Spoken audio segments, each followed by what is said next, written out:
Hello and welcome back to Cars of Glasgow. Today we're going to be taking a look at the 2020 Range Rover Evoque, so stay tuned for this video. The Evoque is the entry-level Range Rover in their lineup, sitting below the Velar. It may look like its predecessor that came out back in 2012, however it has been completely redesigned and refreshed with modern features, so stay tuned for this video.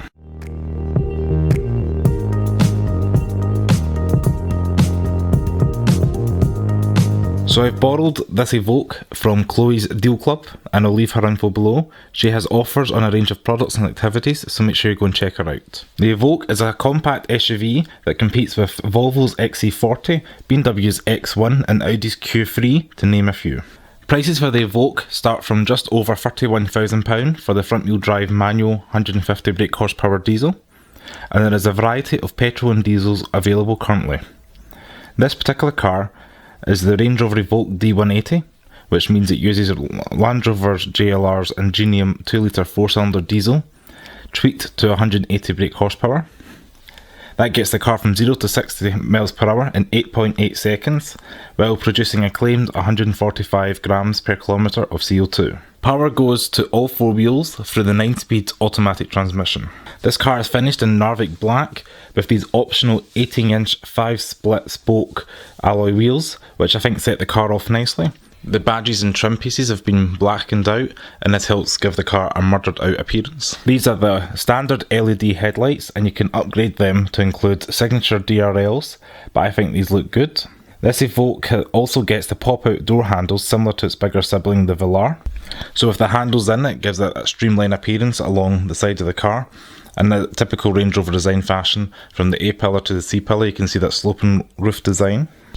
At the rear of the car, we've got Range Rover's current modern aesthetic appeal. We've got the Range Rover badge up high in the tailgate. We've got these cool wraparound rear tail lights that have a 3D effect in them when they're on. And the overall appearance is much more rounded than the previous model. So the interior of the Evoque is just as stylish as its exterior. From the driver's seat, you are welcomed with a stylish yet modern leather steering wheel with touch controls that control a variety of functions including telephone, audio, lane departure and speed limiter. The Evoque uses traditional stalks for the indicators and wipers. The gauges are a blend of analogue and digital. I quite like the fact how the analogue gauge blends into the digital screen. You can get a full LCD digital display screen for £500. Within this touchscreen system, there's various programs that you can access such as phone and radio. Under off-road information, there is a graphic of the car's underpinnings that show wheel direction. Other features are available in option packs, but interestingly Land Rover grey out these icons for you to still see. Like most modern cars, there's a variety of driving modes, including Eco and Comfort mode, but there's also Sand and Gravel modes. Overall, the system is pretty responsive, if somewhat laggy at times.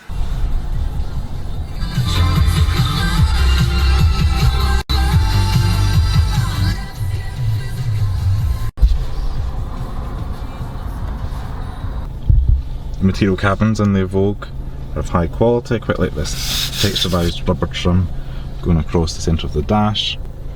Land Rover have ribbed it for your pleasure. The new rear vents are quite cool, little black and chrome little slits going across there and there.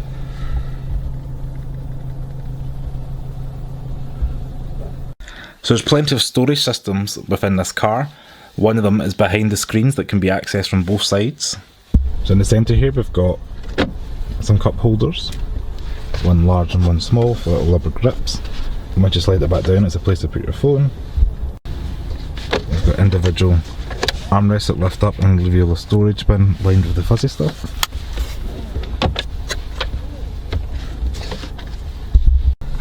Down here we've got the glove box, softly damped and again lined with the fuzzy stuff, nice and deep.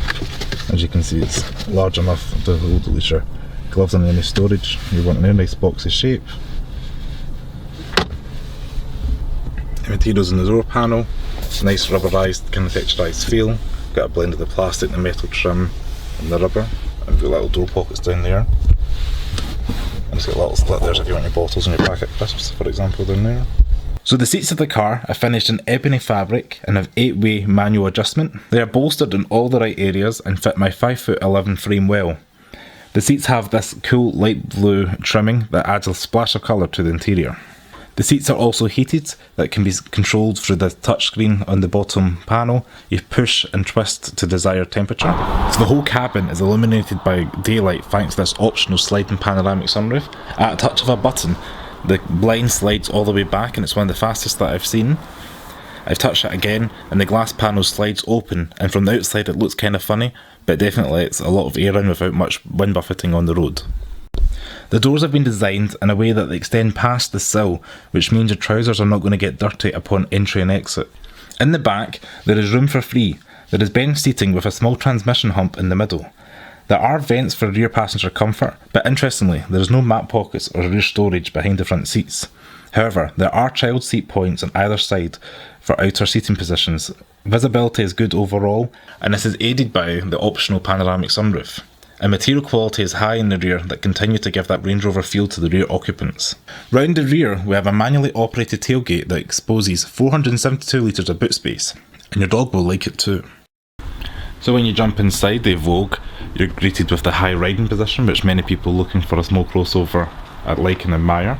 When you're sitting up high, it gives you a more commanding view of the road and ability to lord it over smaller motorists and hatchbacks. There's a nice weight to the steering and your car feels confident on the road. It's not sports car like in any way, but it's definitely comfortable on the road, and the 9-speed automatic is smooth and the gear shifts, you can hardly feel them. However, the brakes feel a little bit spongy, and it is due probably to the car's weight. I'd also say that the windscreen is quite slim. A-pillars are quite thick, so when you're approaching roundabouts and junctions, you kind of have to look around them to see clearly ahead and make sure you're not going to hit anything. And while we're talking about window visibility, the rear window itself is quite small, and you've got big thick C-pillars in your blind spots, so when you're going to be overtaking or moving on motorways, it's something to consider. This model has just enough power, I would say, on the road. You can upgrade to a D240 if you feel like you want a little bit more horsepower. And obviously there's some petrol models as well for the range if you even want more performance from your Evoque. Wind noise isn't too bad, and there is a little hint of road noise while you're on the move, especially around the kind of country back roads. But overall, the ride's compliant, and you're going to be happy with this small crossover. You're buying this car primarily for its style and the badge image, and the build quality of a Range Rover.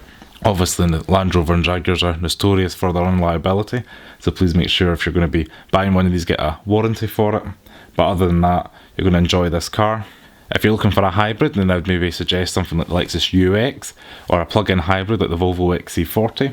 The Evoque provides some practicality, that brand image, good build quality, relatively comfortable ride, and that high driving position that people are after, all into a small package. So it's going to be ideal if you're going to be living in town and you've got a small garage to park the car into. So thanks very much for watching my video on the Range Rover Evoque. If you like this video, please give it a thumbs up, subscribe to Cars of Glasgow below, and I'll see you next video. Ciao!